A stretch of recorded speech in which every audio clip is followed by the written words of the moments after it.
I said no to babysitting my sister's kids. So she dumped them in a taxi to my address anyway, except the driver got it wrong. 3 days later, I got the call that destroyed her. My sister Victoria has always believed the world should bend to her convenience. Growing up, she was the golden child who could do no wrong, while I was expected to be grateful for whatever scraps of attention came my way. Our parents, Dorothy and Kenneth, made it clear from the start that Victoria's needs trumped mine in every situation. When she wanted my room because it had better lighting, I moved to the basement. When she needed money for college, my scholarship fund mysteriously disappeared into her tuition payments. I accepted it all with the naivete of someone who didn't know better. Family meant sacrifice, or so I'd been taught. Victoria married Nathan when she was 24, a real estate developer who treated her like a princess and bankrolled her lifestyle without question. They had 2 kids, Olivia and Mason, who were now 8 and 5 respectively. I loved those kids fiercely despite everything else. They were innocent in all of this, just children caught between the dysfunction of adults who should have known better. The problems started escalating about a year ago when Victoria decided she needed me time more frequently. Her definition of me time involved expensive spa weekends, shopping trips to Manhattan, and wine tastings in the Hamptons. She'd call me up expecting free childcare with maybe an hour's notice, completely disregarding that I had a full-time job as a financial analyst and a life of my own. I said yes too many times? The pattern became unbearable. Last month, Victoria called on a Thursday afternoon while I was in the middle of a critical presentation for a potential client. My phone buzzed relentlessly until I finally excused myself and answered. "I need you to watch the kids this weekend," she announced without preamble. "I can't. I have plans." "Cancel them." "Nathan booked us a surprise trip to Vermont and we leave tomorrow morning." My jaw clenched. "Victoria, I'm asking you to find someone else. I have a work commitment I can't reschedule." "You're so selfish," she hissed. "Family is supposed to help family. What's more important than your niece and nephew? This isn't about them. This is about you assuming I have no life of my own." She hung up on me. I thought that was the end of it. Saturday morning arrived cool and crisp. I was scheduled to attend a professional development conference downtown, something I'd registered for months in advance. The session started at 9 and I was running through my notes over coffee when my phone rang. Unknown number. "Hello? Is this the residence of?" The voice paused. The person who lives at 847 Riverside Drive, apartment 12C? My stomach dropped. "Yes, this is she." "Who's calling?" "This is Officer Garrett Mills with the NYPD. We have 2 minors here who were found alone outside an apartment building. They had a note with this address." Ice flooded my veins. "What? What are you talking about?" "A taxi driver dropped off 2 children, approximately ages 8 and 5, at 847 Riverside Drive. But there's no apartment 12C in that building.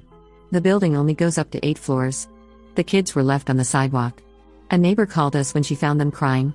Wait, I live at 847 Riverside Drive, apartment 12C. But that's 847 West Riverside Drive. Is the address on the note missing the West?" "Let me check the note." "Yes, it just says 847 Riverside Drive." The driver took them to 847 East Riverside, which is a completely different building across town. My hands shook so badly I nearly dropped the phone. "Oh my God. Are they okay? Are they hurt?" "They're frightened but physically unharmed." "Can you verify their identities?" "They say their names are Olivia and Mason Brennan." "Yes, those are my niece and nephew." "Where are they now?" "At the 19th Precinct Station. We need a guardian to come pick them up immediately." I grabbed my keys and wallet, not even bothering to change out of my pajama pants. The conference could go to hell. Those babies were alone and scared because of Victoria's reckless entitlement. The precinct was chaos when I arrived. I identified myself at the desk, and a female officer led me to a small room where Olivia and Mason sat on a bench, holding hands. Olivia's face was streaked with tears, and Mason was clutching a stuffed dinosaur like his life depended on it. "Aunt Gwen." Olivia launched herself at me, sobbing into my shoulder. I held them both, fury building in my chest like a wildfire. "You're safe now. I've got you." Officer Mills appeared with paperwork. "We need to document this incident. Can you explain your relationship to these children?" "I'm their maternal aunt. Their mother is my sister." "And where is their mother?" "I have no idea." The admission tasted bitter. She asked me to babysit this weekend. I told her no because I had work obligations. I had no knowledge she planned to send them anywhere. Officer Mills' expression hardened. "So she sent 2 minors alone in a taxi without confirming someone would be there to receive them?" "Apparently. That's child endangerment. We'll need to file a report." My phone buzzed. "Victoria. I declined the call. It rang again immediately. "You should probably answer that," Officer Mills suggested. I picked up. "What the hell did you do?" Finally. "Where are my kids?" The taxi driver said he dropped them off hours ago. "They're at a police station because you put them in a cab to an address that doesn't exist." Silence. "Then, what are you talking about?" "I sent them to your apartment. I live at 847 West Riverside Drive, apartment 12C. You wrote down 847 Riverside Drive with no east or west designation. The driver took them to a completely different building on the other side of town, one that doesn't even have a 12C. Did you even verify the address before you shoved your children into a taxi alone? And what taxi company accepts unaccompanied minors without questioning it? Don't you dare lecture me. This is your fault for not agreeing to help." Officer Mills held out her hand for my phone. I gave it to her. "Mrs. Brennan? This is Officer Garrett Mills with the NYPD. Your children were found abandoned on the sidewalk in Manhattan. We're filing a child endangerment report. You need to return to the city immediately." I couldn't hear Victoria's response, but the officer's expression suggested it wasn't cooperative. "That's not optional, ma'am. If you fail to return within 24 hours, we'll be forwarding this case to Child Protective Services." She ended the call and handed back my phone. The next several hours involved statements, paperwork, and phone calls. I contacted Nathan directly, who was horrified when he learned what Victoria had done. He'd been told I had agreed to watch the kids and that Victoria had arranged everything properly. "I never would have gone along with this if I'd known," he said, voice tight with anger. "We're coming back right now." Dorothy called next, screeching about how I was tearing the family apart. "Your daughter put 2 children in a taxi to a wrong address and left them on a street corner alone in New York City," I said flatly. "I'm not the villain here. You refused to help. What was she supposed to do? Find a responsible babysitter? Hire a service? Cancel her trip? Literally anything except endanger her own children. You've always been jealous of Victoria." I hung up. The CPS investigation launched within 48 hours. A caseworker named Teresa Montgomery contacted me for a statement. I provided everything: the phone records showing Victoria's demands and my refusal, the police report, witness statements from the neighbors who found the kids, and the taxi company's records showing the driver had been given an incomplete address. The taxi company was also under investigation for accepting unaccompanied minors without proper authorization, but that was a separate matter. Nathan filed for divorce 3 weeks later.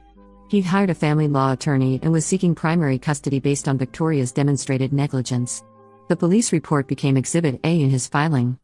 Victoria spiraled. She called me screaming, blaming me for destroying her marriage and turning everyone against her. Dorothy backed her up, naturally, sending me long text messages about family loyalty and forgiveness. "Those children could have been kidnapped, trafficked, or killed," I texted back. "There is no forgiving that level of recklessness." Kenneth called, which was rare. "My father usually let Dorothy handle family drama. Your mother is very upset. Victoria endangered her own children because I wouldn't drop everything for her convenience. I have nothing to apologize for. She made a mistake. She made a choice. Mistakes are accidents. This was deliberate disregard for her children's safety." He sighed heavily. "Your sister needs support right now. Her children needed protection. That's more important." The custody battle stretched over 4 months. Nathan's attorney was ruthless, documenting every instance of Victoria's neglectful behavior. There was the time she left Mason in a hot car to run into a store. The afternoon she forgot to pick up Olivia from school because she was at a hair appointment. The incident where she let the kids play unsupervised near a busy street while she took selfies. Between the initial police report and the custody hearing, my life became consumed by legal proceedings and family warfare. Dorothy launched a full-scale campaign against me, calling every relative we had to spin her version of events.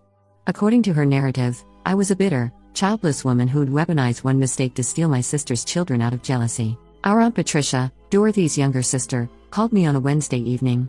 "Your mother is beside herself. She can barely get out of bed. Her grandchildren were left alone on a Manhattan street corner," I replied. "Maybe her priorities are misplaced. Victoria said you refused to help out of spite." Victoria asked me to babysit with an hour's notice. I had work commitments. I said no, which is my right as an adult with my own life.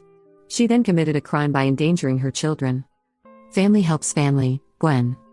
Family doesn't endanger children. There's a difference between helping and being bulldozed. Patricia hung up on me. She wasn't the last. Over the following weeks, I received countless messages from cousins, family friends, and people I barely remembered meeting. All of them had been fed Victoria's version where she was the victim of my cruelty. I stopped defending myself after a while. The people who mattered knew the truth. Everyone else could believe whatever they wanted. My job became a refuge during those months. My supervisor, Angela Martinez, called me into her office after noticing my distraction during meetings. "Everything okay? You seem stressed." I gave her the abbreviated version. Her expression shifted from concern to outrage. She put kids in a cab to a wrong address? And now I'm the villain for reporting it. That's insane. You potentially saved those kids' lives. Angela leaned back in her chair. Take whatever time you need for court dates or meetings. We'll work around it. That kindness meant everything during a period when my own family was treating me like a pariah. The preliminary custody hearing happened on a gray October morning. Nathan's attorney, a sharp woman named Diane Foster, had prepared me extensively for what to expect. Victoria's team will try to discredit you. They'll suggest you're exaggerating or that you have ulterior motives. Stay calm, stick to facts, and don't let them bait you into emotional reactions. The courthouse was downtown, all marble floors and echoing hallways. Victoria arrived with her attorney, a man in an expensive suit who looked like he specialized in making problems disappear. She wouldn't look at me. Nathan squeezed my shoulder before we entered the courtroom. "Thank you for doing this.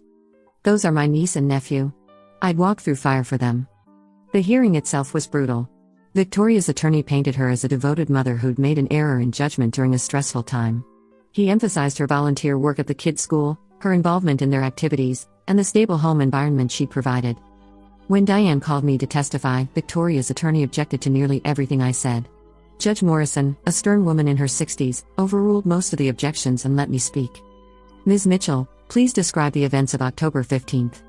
I walked through it methodically. The conference I'd registered for months prior. Victoria's last-minute demand. My clear refusal and the reasons why. The phone call from Officer Mills. Finding Olivia and Mason terrified at the police station. Did Mrs. Brennan confirm your address before sending the children?" "No. If she had, she would have realized the address doesn't exist as she wrote it down."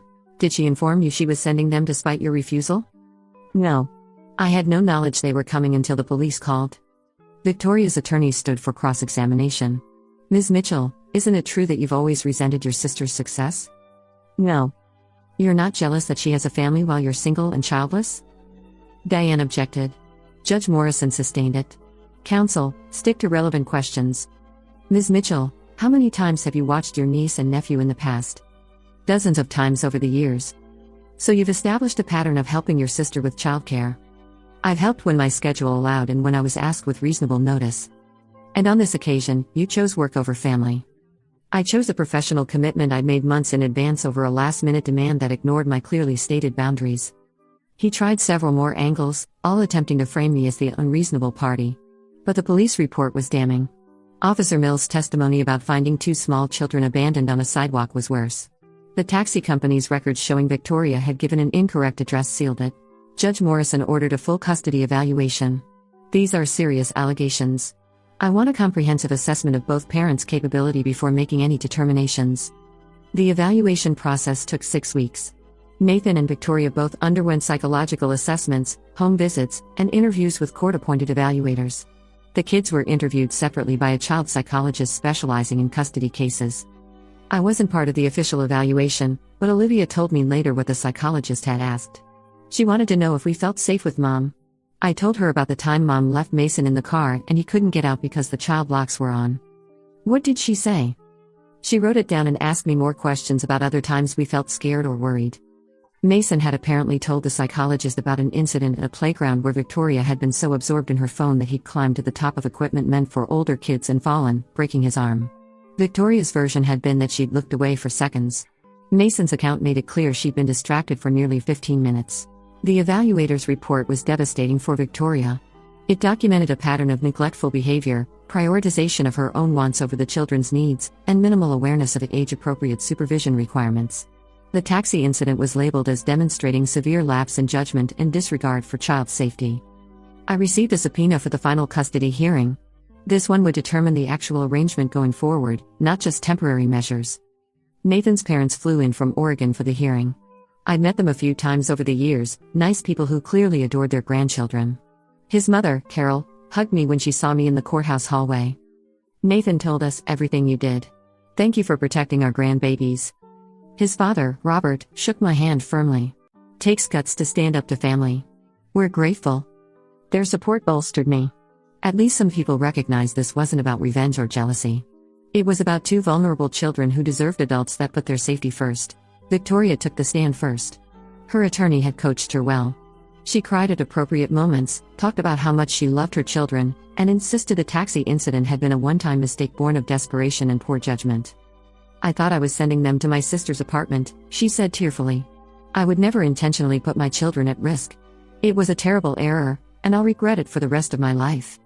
Mrs. Brennan, can you speak to the other incidents mentioned in the evaluation report? Diane asked during cross-examination. Those are misunderstandings or exaggerations. The car incident was less than 5 minutes while I ran into a store for milk. The playground fall was an accident that could happen to any parent. I'm being crucified for normal parenting challenges. You left a 5-year-old locked in a car in 70-degree weather for what emergency services records indicate was actually 18 minutes. Victoria's composure cracked. I lost track of time. People make mistakes.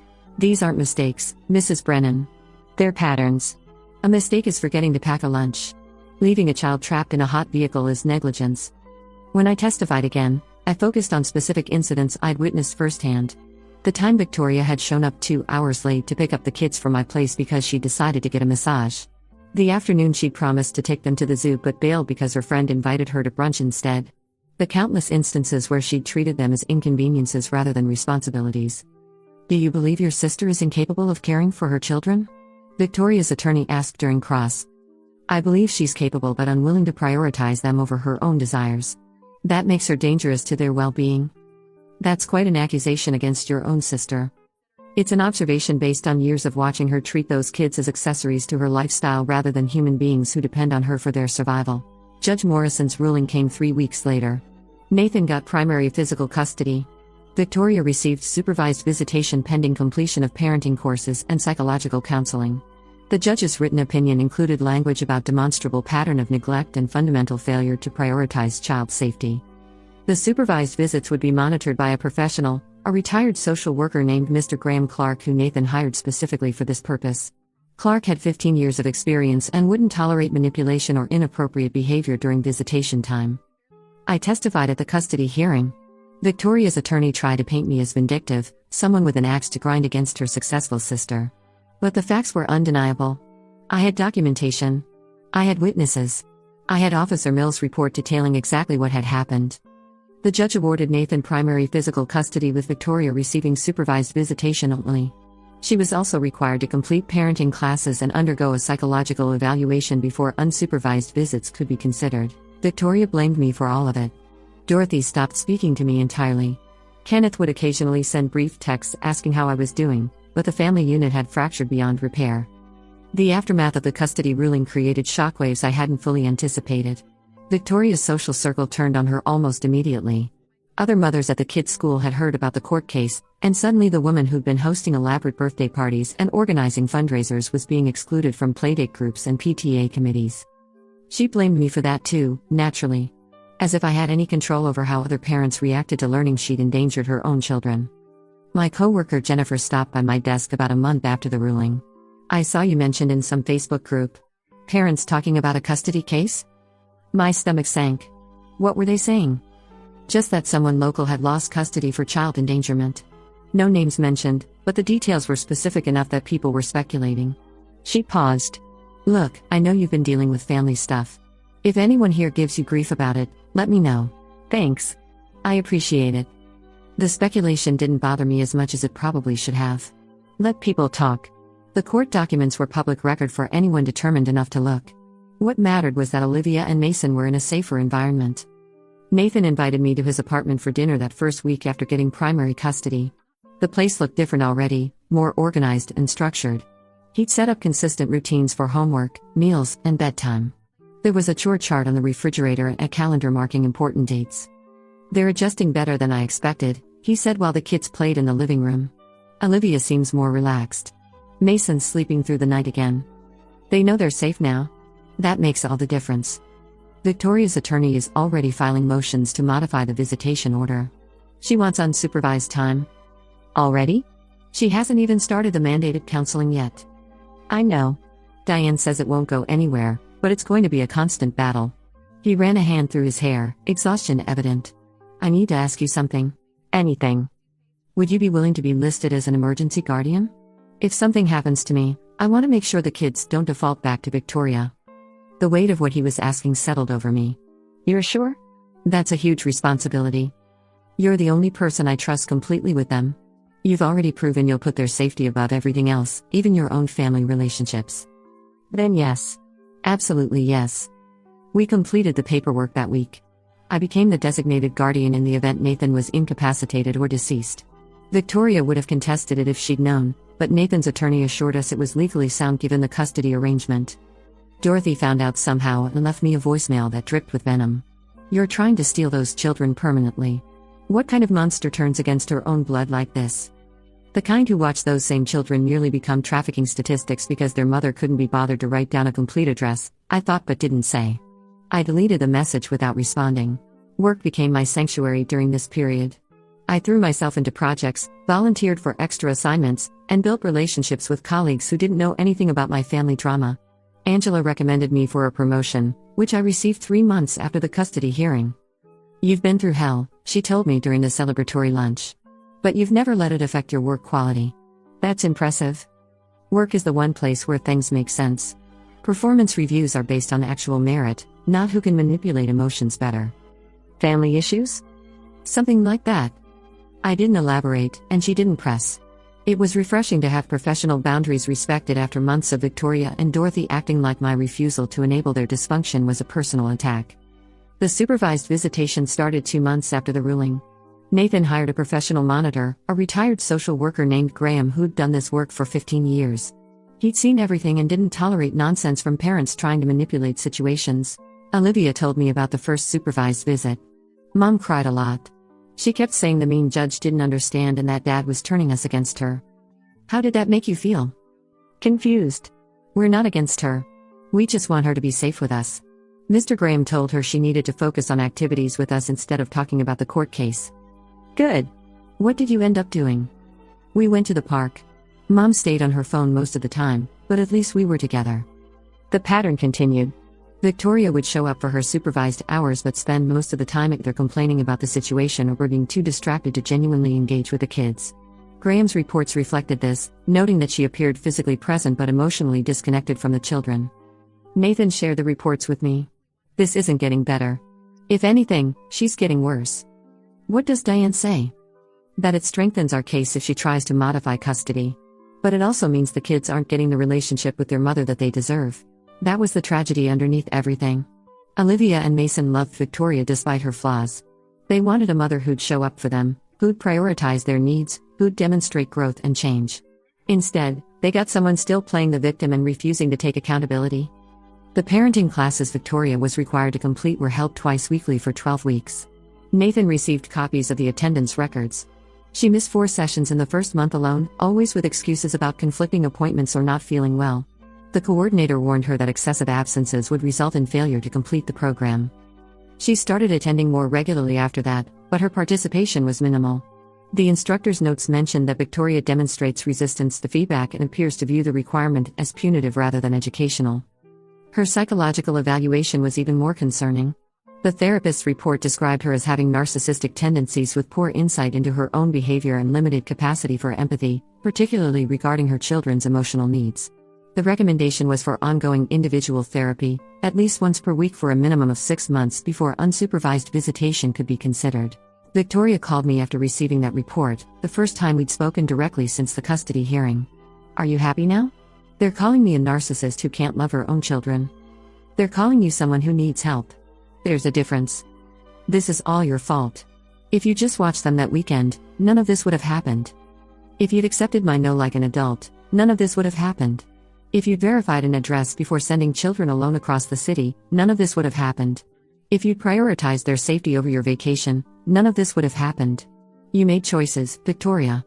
These are the consequences. I hate you. I can live with that. She hung up. Kenneth called 20 minutes later. Your sister is devastated. Your grandchildren could have been dead. I'm not sure why everyone keeps losing sight of that fact.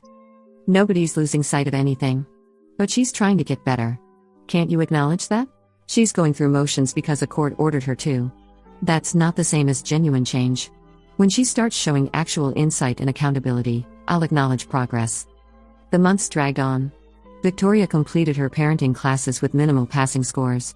She attended therapy but, according to her therapist's reports to the court, showed limited engagement with the process. Her supervised visitations remained inconsistent in quality. I started taking the kids one weekend per month to give Nathan a break during this period. We'd go to museums, catch movies, or just hang out at my apartment playing board games and making elaborate meals together. Those weekends became highlights for all of us. During one of these visits, Mason asked me a question that broke my heart. "Aunt Gwen, why doesn't Mom like us as much as she likes her friends?" "Oh, buddy. She loves you very much." "Then why does she always look at her phone instead of playing with us? And why did she put us in that taxi alone?" I was really scared. I pulled him into a hug. Some adults have a hard time showing love in the right ways. That's not your fault or about how lovable you are. It's about stuff she needs to work on inside herself. "Are you going to send us away too?" "Never. I will always be here for you and your sister. That's a promise." Olivia, who'd been pretending not to listen, came over and joined the hug. "We know, Aunt Gwen. You're the only grown-up who doesn't break promises." One Friday evening, about 4 months after the custody ruling, Nathan brought the kids to my apartment for dinner. Real apartment, right address, 847 West Riverside Drive, apartment 12C, the one Victoria had never bothered to write down completely. "Aunt Gwen, we made you something at school," Olivia said, presenting a construction paper card covered in crayon hearts. Mason hugged my legs. "We missed you." "I missed you too, buddy." Nathan pulled me aside while the kids settled in to watch a movie. "Thank you for everything you did. I know it cost you your relationship with your parents. Those kids deserved someone to protect them. That's all that mattered."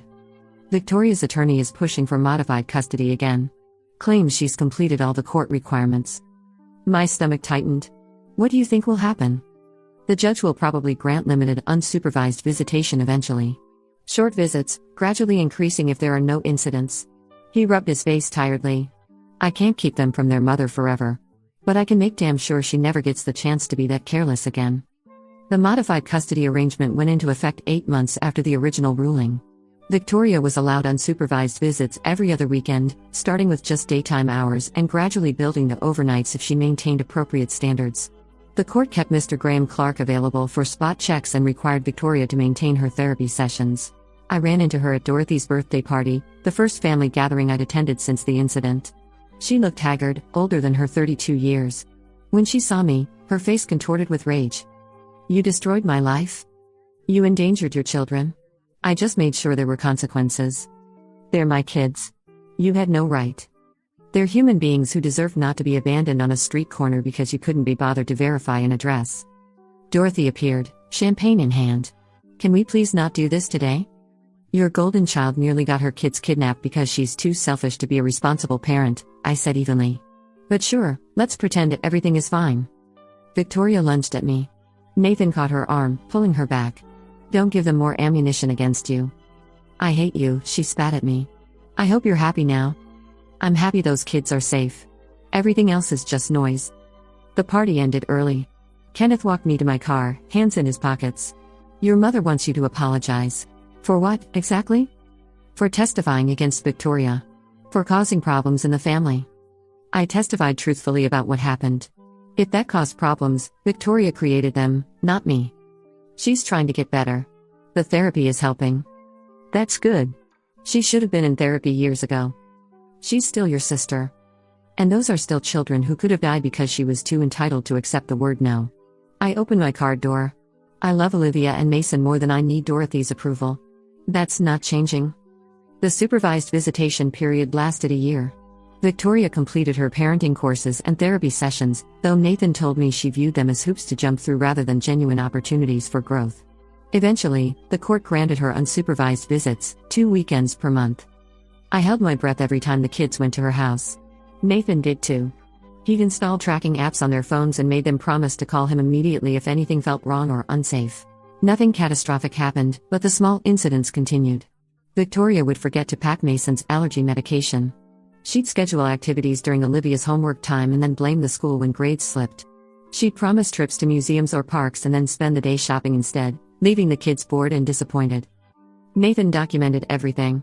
His attorney assured him that if Victoria demonstrated a pattern of continued negligence, they could petition for modified custody again. I saw the kids regularly. Nathan had me listed as an emergency contact, and I picked them up from school when he had late meetings. Olivia had started calling me for advice about friend drama and school projects.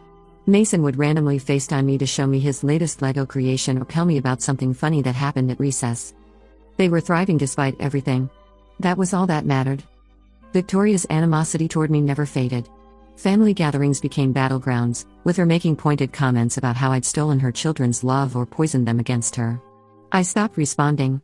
Her narrative required my participation, and I refused to give it. Dorothy's health declined over the next year. Lung cancer, aggressive and unforgiving. She refused to speak to me even as Kenneth urged her to make peace with both daughters before it was too late. She wants Victoria there, Kenneth told me on the phone. She keeps asking for her. And I'm sure Victoria is providing wonderful support, I said, unable to keep the bitterness out of my voice. Please don't be like this. She's dying. I'm not stopping anyone from doing anything. But I'm also not pretending the past didn't happen for the sake of a deathbed reconciliation that Dorothy doesn't even want. Dorothy passed on a Tuesday morning. Victoria called me shrieking that I'd killed our mother with stress and cruelty. Kenneth just sounded tired when he asked me to please come to the funeral and try to keep the peace. I went. I sat in the back. I didn't speak to Victoria or engage when she made a scene about me having the audacity to show my face. I paid my respects to Kenneth and left. Nathan texted me later, "The kids wanted me to tell you they're proud of you for going. They know it was hard." That message meant more than anything Dorothy could have said. Life moved forward the way it always does. Nathan's divorce from Victoria was finalized about 18 months after the initial custody ruling. She fought for spousal support and got a minimal amount given the circumstances. 2 years after that, Victoria remarried, a surgeon named Philip who seemed decent enough from a distance. She had another baby, a daughter named Claire. The court allowed regular overnight visits with Olivia and Mason by then, though Nathan maintained strict boundaries and documentation. I got promoted at work. Started dating someone who actually respected my time and boundaries. Built a life that wasn't centered around managing Victoria's chaos or seeking Dorothy's approval. Olivia graduated middle school last spring. She gave a speech as class president about resilience and the importance of people who stand up for what's right even when it's difficult. She looked directly at me when she said it. After the ceremony, she hugged me tight. "Thank you for not letting anything bad happen to us. Always, sweetheart. No matter what." Victoria was there with Philip and Claire, maintaining her distance. She looked like she wanted to say something but thought better of it. Good. We had nothing left to discuss. Mason started middle school this fall. He joined the chess club and the debate team. Nathan jokes that he's going to be a lawyer someday, probably specialized in family law. The kid has a sense of justice that won't quit. I took them both out for ice cream last weekend, just us. Olivia told me about a boy she likes. Mason showed me a paper he'd written about personal heroes, for which he'd chosen Nathan for getting primary custody and me for calling the police that Saturday morning. "That's quite an honor," I said, throat tight. "You saved us," he said simply. "That makes you a hero. Your dad did the hard part. You did the scary part." Dad says telling the truth when family doesn't want you to is the hardest thing anyone can do. Smart kid. Nathan's raising them right. Victoria sent me a message last week, the first direct contact in almost 3 years. "The kids' therapist says they need me to be more present. This is your fault. They never would have needed therapy if you hadn't interfered." I blocked her number. Some people will never accept responsibility for their own actions. That's their prison to live in, not mine. Kenneth calls occasionally. He's gotten older, frailer. He admits now that he should have stood up to Dorothy more, should have protected me better when we were young. I appreciate the acknowledgement even if it doesn't change the past. Victoria asks about you sometimes, he mentioned during our last conversation. What does she ask? If you're happy. If you ever think about reconciling. I am happy. And no, I don't think about reconciling. You can tell her I said so. She made mistakes. She made choices. There's a difference. He was quiet for a moment. You turned out stronger than any of us expected. I turned out exactly as strong as I needed to be. Sometimes I think about that Saturday morning when Officer Mills called. How my entire life pivoted on Victoria's assumption that I'd comply even after saying no. How she valued her vacation more than taking 2 extra minutes to write down a complete address. How close we came to tragedy because one person refused to hear boundaries. I don't regret any of it. The family fracture, the lost relationships, Dorothy's resentment, Victoria's hatred. All of it was worth it because Olivia and Mason are safe. They grew up knowing someone would protect them even when it cost that person everything. That's what love actually looks like. Not the conditional, transactional affection Dorothy offered or the entitled demands Victoria made. Real love that shows up when it's hard and stays even when everyone else walks away. Olivia wants me to help her shop for high school next summer. Mason asked if I'd teach him to drive when he turns 16. Nathan invited me to Thanksgiving with his parents, who treat me like extended family. I built something better than what I lost. A chosen family that respects boundaries and values safety. A life where I'm not constantly bracing for the next crisis or demand. Victoria can hate me forever. It changes nothing. I'll still be here when those kids need me, keeping them safe from whatever comes next, including their own mother's dysfunction if necessary. That's a promise I made in a police station all those years ago, and it's one I'll keep until the day I die. Some bridges need to burn so better things can grow.